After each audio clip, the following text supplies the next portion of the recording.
Hello dreamers! I decided to share with you my process of writing music. I started writing down my music using the computer last year. Before that I composed music only by playing my piano and memorizing it, but finally I decided to write my pieces like all musicians do. I'm using a free notation program called MuseScore 3. In this first tutorial I'm going to talk about the basics. I will start by writing down a very old piece I wrote when I was 15 years old. So my first lesson is how I start to write a new piece. And these are the topics that I'm going to cover in this tutorial. The first topic is the idea. I'm going to talk about the creative process behind all of this. The second is how I name my pieces. And the third one is where I get my music inspiration from. The fourth is selecting the right instruments for the piece. And finally, I will show you how to prepare MuseScore 3 and start writing. Let's talk about the idea. Writing music is a complicated process and I'm not sure if I can explain how it works, but usually everything starts with an idea. It can be something I saw, or a melody I dreamed about at night, or one that just stuck in my head for the last 2 hours, for example. Of course, it can be something specific in my imagination, like a scene from a book. Last week I was going to the store and I saw these big violet trees with all the petals falling on the ground, and that was it. I decided to write a piece named Violet Shower. When I got home, just envisioned again the feeling, and the melody started to come, note by note. Usually when I'm writing a piece, it's like I'm immersed in a different dimension and I'm just following the melody. It's like listen to the music and write it down. So, naming the piece is a little bit tricky. Usually when I have the idea, I put the name without thinking much. It's like brainstorming, the first thing that comes to my mind. This works most of the time. Sometimes I try to put a name to a piece that I already wrote, and to tell you the truth, this is the most difficult way for me. I have a visual way of imagining the music. I don't see it like pictures or scenes, it's more like shapes and directions. Maybe because of that I find it hard to name something when it's already created. There is a third situation when I wrote something like my first Wheel of Time inspired piece. I just tried a bunch of new instruments, and after I had a little part of the piece done with a very specific vibe, it struck me what it is. If I already have a melody that came to me spontaneously, it's very easy to build the piece around it. Other times I sit down with or without the piano, and when I start putting notes, the melody starts to flow. I just need to listen. It's like improvising and crafting at the same time. And when I start to see that I don't like the result, I stop. This is the best decision because the inspiration is gone and I prefer not to write something that I will delete later. This is an interesting topic, how to select the right instruments. I play the piano, though I'm not very familiar with many other instruments, though I know some basics about the most common one. So how to write music for an instrument we don't know how to play? Strings are easy. We have several strings, every string has a range, and when we watch them on the instrument it's like different portions of the piano keyboard, but next to each other. Also, there is a limit how many notes one instrument can play at the same time. Most of the strings are limited, the bowed ones can play 2 notes at the same time. The number of notes when playing the guitar is limited to the number of the strings. Instruments like harp are more like piano because the player uses all of his fingers, so I just must pay attention to not write a very complicated melody with big distance between the notes. That way I'm sure that it can be played. There are many other instruments with strings, but these are the most common. What about the woodwinds and brass? Most of them can play only one note. There are techniques for playing more than one, but these are rare and difficult. I don't know the range of every one of them, but MuseScore tree shows the range with red when we hit notes outside the range of the specific instrument. So, when I have an idea, I search for an instrument that will express the idea the best way possible. For example, I have a piece that originally came to my mind like played by an orchestra, but I'm still not experienced in writing such complicated pieces, so I searched for another way to express the music, and the final result was using an harp and English horn. They have similar vibe and feeling for the exact piece. I just tried more than 10 instruments and few combinations till I was satisfied with the combo. So let's prepare a MuseScore.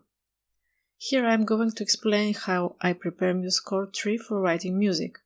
MuseScore tree is a free notation program developed for many years with the help of many enthusiasts. I'm using it not only to note down the pieces, but also to produce the music file from the sheet. How to do that in the best way possible? First, you must be familiar at least with the basics of writing music, the notes, the dynamics, the time signature and tempo, the common symbols for flat and sharp notes. These aren't things that I'm going to teach you. I think that there are too many tutorials about these basics.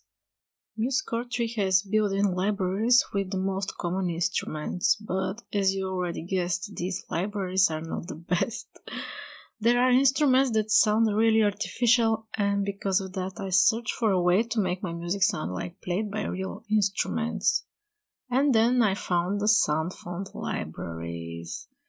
There are free and paid ones. Also, everybody can alter an existing one with master effects and plugins. There are also sound font editors, but I'm still not familiar with these techniques, so I searched for and downloaded several free libraries and tried them.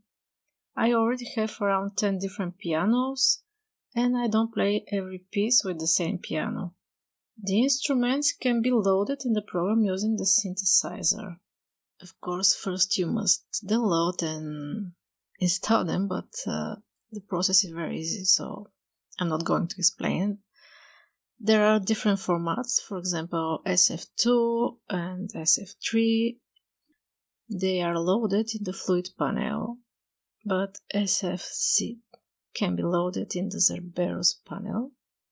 And if you like the result, the instrument that you choose, you better save to score the selected sound fonts, so the next time you load a piece in the program, you can load also the same sound fonts. It's very useful, really.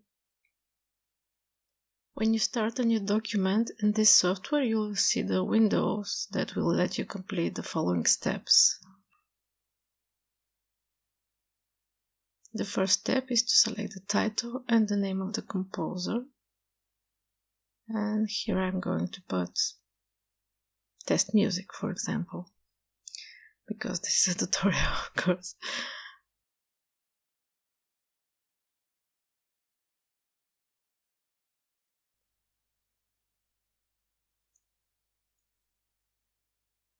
The second step is the selection of the instruments. In MuseScore tree they are organized in different groups.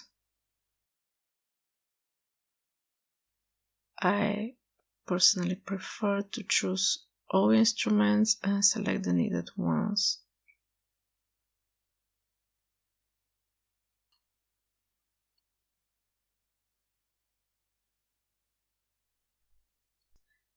The instruments are easy to find because you can choose first what type of instrument you need and then search the specific one.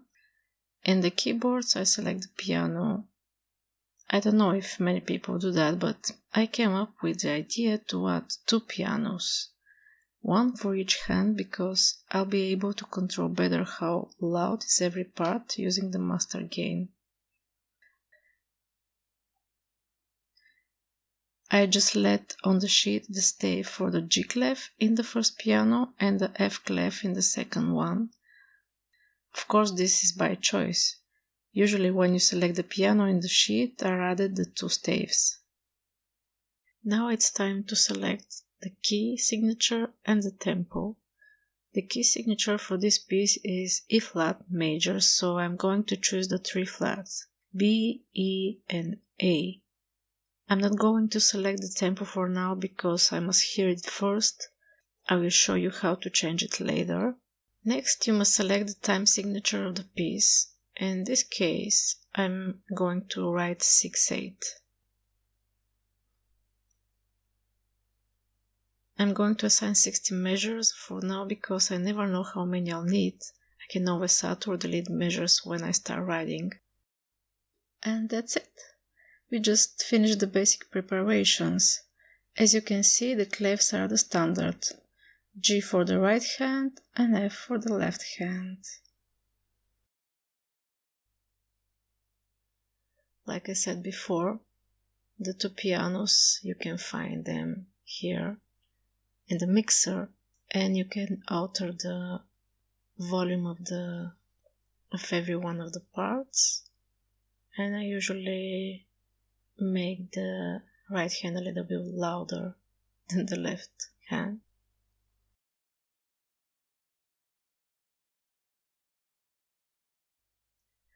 Okay, let's write some notes and hear them. I'm going to select the 8th note because when I play the piece I feel that this is the right tempo.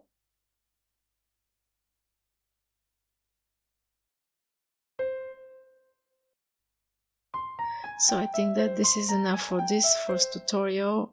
Next time I'll show you other useful things like using transposition, how to write and alter the notes faster, how to add a pedal, how I decided to name the piece, how to add new measures and change the time signature.